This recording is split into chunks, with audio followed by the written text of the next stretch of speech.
শিলচরে যথাযোগ্য মর্যাদায় পালিত হল জনসংঘের প্রতিষ্ঠাতা ডক্টর শ্যামাপ্রসাদ মুখার্জির ৭৩তম আত্মবলিদান দিবস। মঙ্গলবার শ্যামাপ্রসাদ রোডে তাঁর পূর্ণাঙ্গ মূর্তির পাদদেশে আয়োজিত অনুষ্ঠানে শ্রদ্ধা নিবেদন করেন বিভিন্ন রাজনৈতিক ও সামাজিক ব্যক্তিত্ব। অনুষ্ঠানে উপস্থিত ছিলেন সাংসদ পরিমল শুক্লবৈদ্য, জেলা বিজেপি সভাপতি রূপম সাহা, প্রাক্তন বিধায়ক নিহার রঞ্জন দাস, দীপায়ন চক্রবর্তী সহ বিশিষ্টজনেরা। পুষ্পার্ঘ্য অর্পণের মাধ্যমে তারা শ্যামাপ্রসাদ মুখার্জির স্মৃতির প্রতি শ্রদ্ধা জানান। বক্তারা তার দেশপ্রেম, রাজনৈতিক আদর্শ এবং জাতীয়তাবাদী চেতনার কথা স্মরণ করেন। শ্যামাপ্রসাদ মুখার্জি ছিলেন একজন ভবিষ্যদ্রষ্টা, স্টেটসম্যান, রাজনীতিবিদ এবং স্টেটসম্যানের মধ্যে তফাৎ আছে। রাজনীতিবিদ দেখেন শুধু পরবর্তী নির্বাচন, আর স্টেটসম্যান দেখেন যে আগামী প্রজন্ম, আগামী যুগে আর দেশটা কিভাবে চলবে।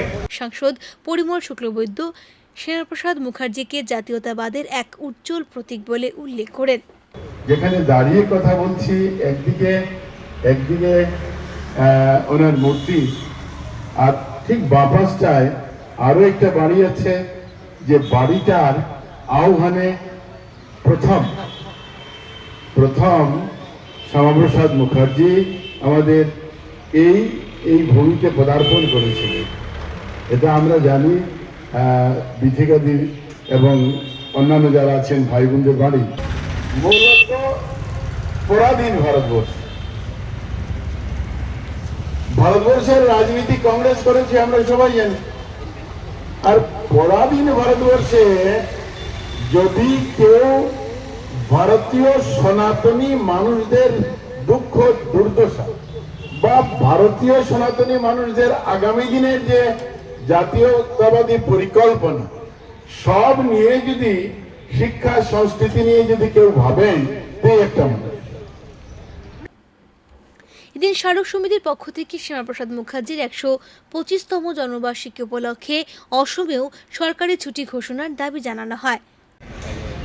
আমরা ডাক্তার শ্যামাপ্রসাদ মুখার্জি স্মারক সমিতির পক্ষ থেকে প্রতি বছরই শ্যামাপ্রসাদ মুখার্জির আত্মবলিদান দিবস অর্থাৎ ২৩শে জুন, যেদিন শ্যামাপ্রসাদ মুখোপাধ্যায় শেখ আবদুল্লাহর কারাগারে জম্মু কাশ্মীরে তাকে হত্যা করা হয়েছিল, সেই দিনকে আমরা আত্মবলিদান দিবস হিসেবেই পালন করে থাকি।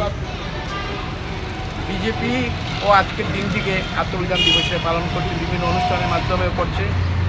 আমরা প্রতিবারের মতো এবারও করেছি এবং ৬ জুলাই তার জন্মদিন। এবার সম্ভবত ১২৫তম জন্মদিন। ভারতবর্ষের বিভিন্ন জায়গায় অনেক মহারুয়ে তার জন্মদিন পালন করা হবে।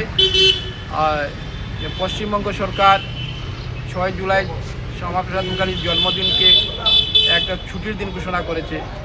আমি ডক্টর শ্যামাপ্রসাদ মুখার্জি স্মারক সমিতির সভাপতি হিসাবে আসাম সরকারের কাছে অনুরোধ রাখব যে আমাদের আসাম সরকার যেন এই সিদ্ধান্ত নেয় যে ৬ জুলাই শ্যামাপ্রসাদ মুখার্জির জন্মদিনে আসামও ছুটির দিন ঘোষণা করা হয়।